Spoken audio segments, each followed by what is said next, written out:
Okay guys, well today I'm here with Brian, who today is going to be my pillion rider. We've just been to Dartmoor and recorded loads of spinning and nothing come out. Only 10 minutes, which is really funny because we ran out of petrol on a roundabout and I had to quickly turn it off and cause traffic jam. But of course GoPro decided to screw itself and it didn't come up.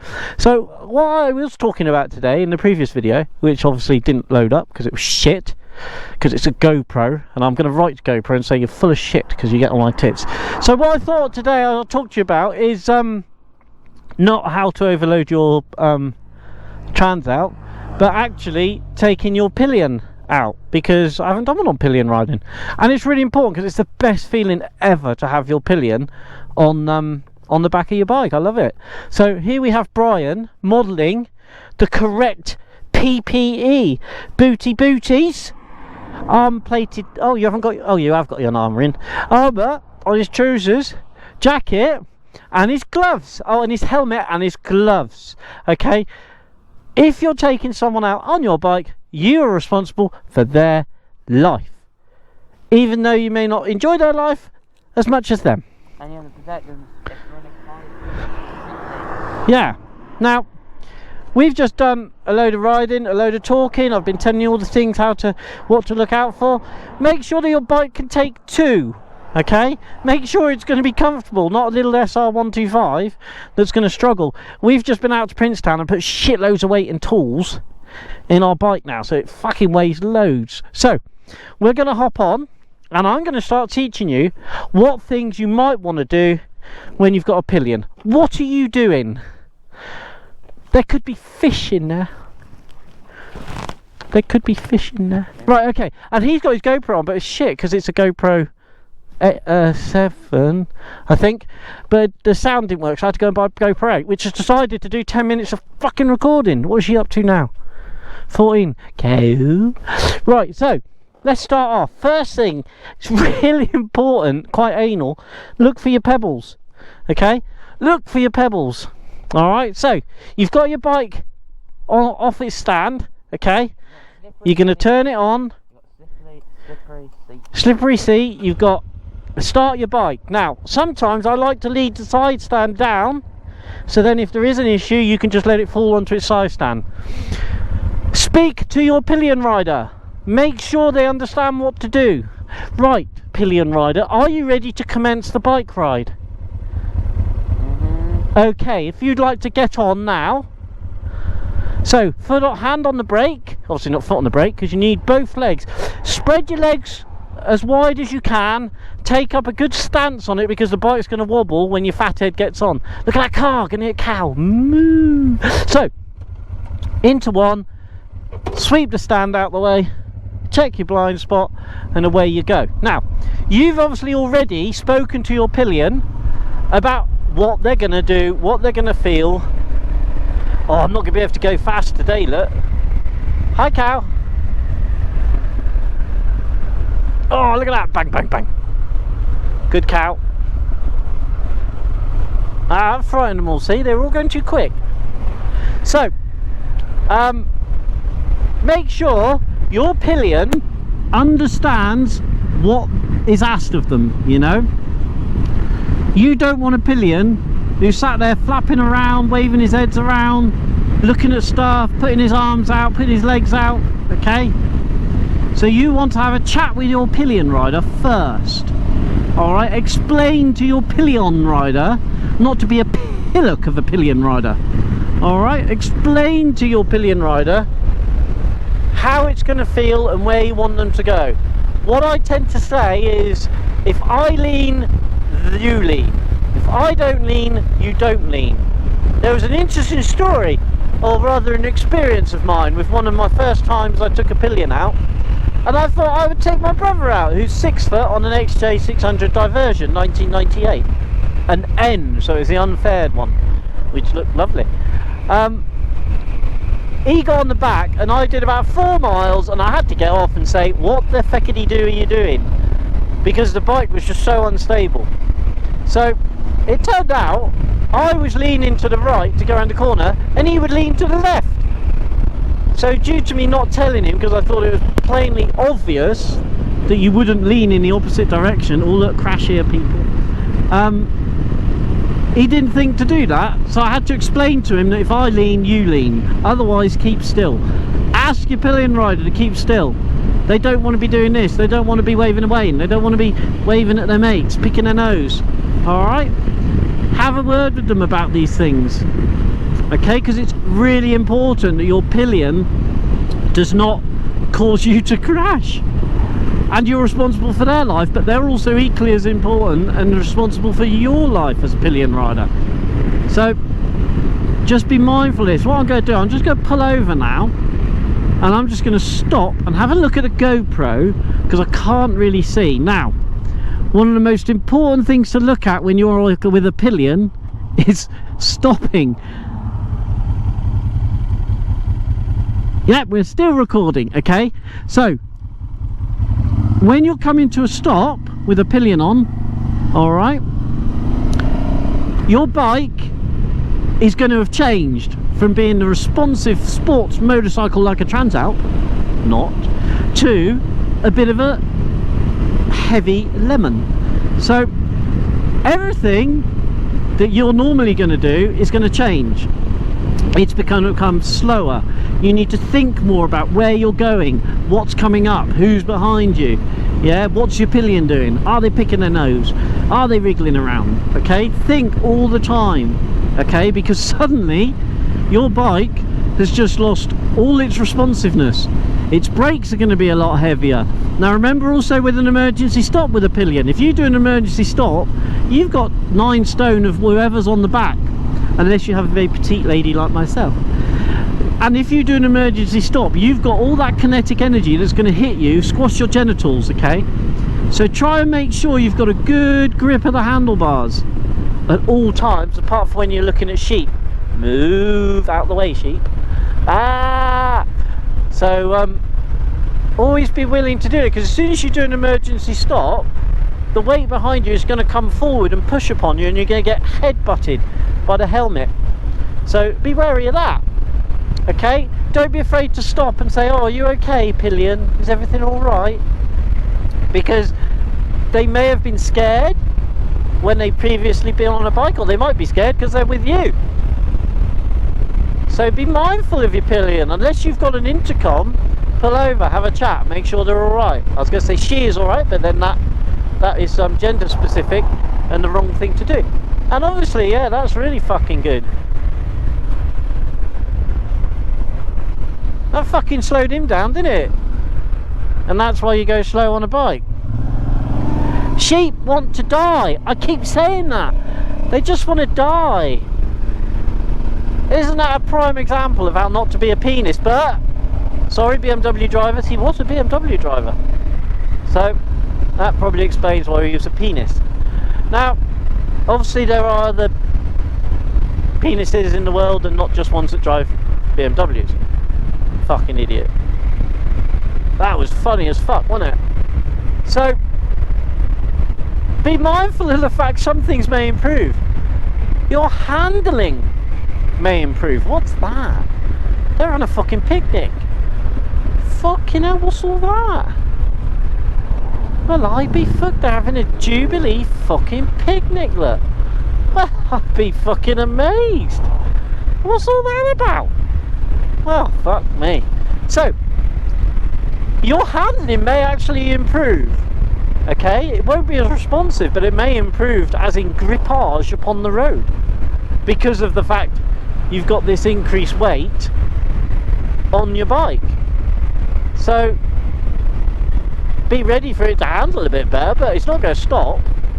Alright, now one of the important things that you're going to have to do is put your feet down a bit earlier, because you might have a wriggly passenger. You may want to come to a stop and put your feet down, okay, a little bit sooner than before. So again, a wider stance if you can. Obviously the extra weight will put more weight on the bike, so you'll be lower to the ground, so it'll be better. The best bike I ever had pillions on was the Voyager, which is like a copy of a Goldwing. Oh man, that was great. That was just so nice. Now, because you're carrying the weight of someone else, you're going to be putting a lot of stresses on every other part of the bike. The suspension, the brakes, the clutch. So try and make sure everything you do is nice and slow, okay? Think about your stopping a bit more, because obviously you're twice as heavy. Well, not as twice as heavy, but you've got 2 up. Okay, be wary, you might have to stop at junctions, more so than you would do normally. Alright, so just be mindful of these things. It's quite weird doing this route, isn't it?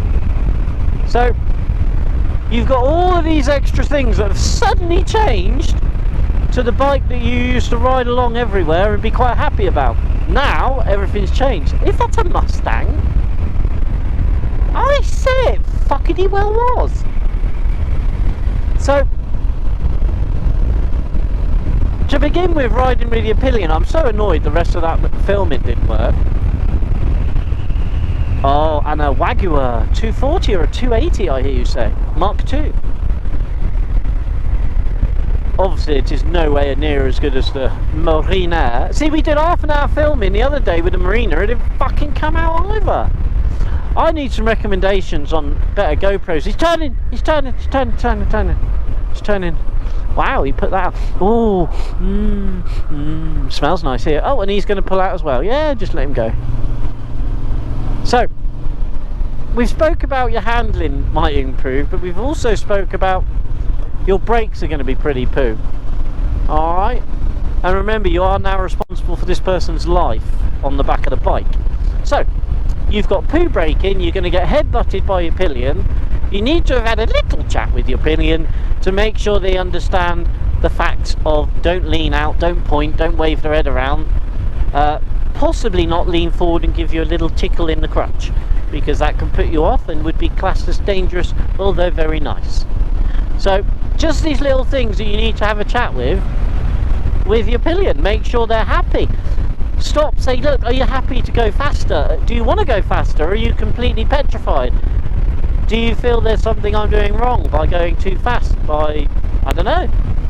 All these little things. I used to take lots of girls out on my bikes who'd been frightened by dickheads on bikes, who thought it was clever to frighten them. I'm never going on the bike again. And friends would be going, oh no, Rob will take you, he's really good, it won't frighten you. And after like 20 minutes, they're like, oh, I really enjoy this. Yeah, because you've got someone who's just enjoying it. You know, if you want to cruise around slowly, if you want to cruise around slowly and there's loads of cars, pull over, take that time to have a little chat. So, I've got to talk about stopping and starting, probably one of the most important things, because once you're moving, obviously a bike becomes a lot easier to ride, but you're going to have issues with coming to a stop when you've got 2. Alright, so everything's going to become, you have to think about everything a lot more. Maybe think about your gears a bit more, maybe think about the state of the road a bit more. Okay, think about gravel and pebbles, because you may be the best rider in the world, but if you put your foot down on a pebble and you start to slide, it's game over. You're going to go over. Alright, so be mindful of your pebbles. Get quite anal looking for pebbles on the road that might put you on the floor. So they do a car boot 8 o'clock. Oh, look at that, look, it's not as nice as my Morris. So I'm coming up to a stop now, so I'm actually going to use the front brake to come to a stop. Normally I'd use my back one. And when you come to a stop, that's when you're going to get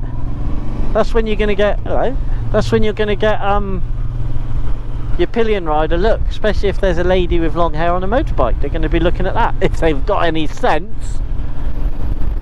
So, your stopping and your starting are some of the biggest issues you're going to have. Alright? Tavistock Steam Fair, the 5th of June. When's that? Today? That would have been today, my loves. Oh dear, and we missed it. We could have gone to that, me and Brian. Oh dear, to have an ice cream. Oh my god. What's that? What's that? The car? It ain't got free wheel. Yes, Brian's noticing the car. Obviously, because we're poor and we ain't got an intercom. I don't know what the fuck he said, really. Yep, I think we're still filming. So you're stopping and you're starting. What I might do in a minute, well actually I'm going to stay behind this car. So let's just go through stopping. You're looking for gravel when you put your feet down. Try and get both your feet down, okay, before you stop, because that will give you more control of the bike. And try and keep it upright as long as you can. Alright, so let's say we're going to dismount our pillion. So you'd come up, you'd come to a stop using your front brake, okay, and get your rear brake, your right hand foot down, ready to stabilise the bike. Okay, then, I've got an itch, Then what I tend to do is I think I've got a bug crawling on my ear. What I tend to do is I will tend to put the stand down, okay? So if you put your stand down, so you've come to a stop, you're going to get your pillion off, okay? You're going to put your stand down, okay? And then you're going to ask your pillion, well then you're going to get off and then your pillion will get off. Okay, or you might ask your pillion to get off, but usually I slide off. So what we'll do, because this is quite a fast load and we've got loads of weight on, which makes her a little bit unstable, because I've just put like a full tank of Juicy Lucy in there, and I've got a full tank of tools.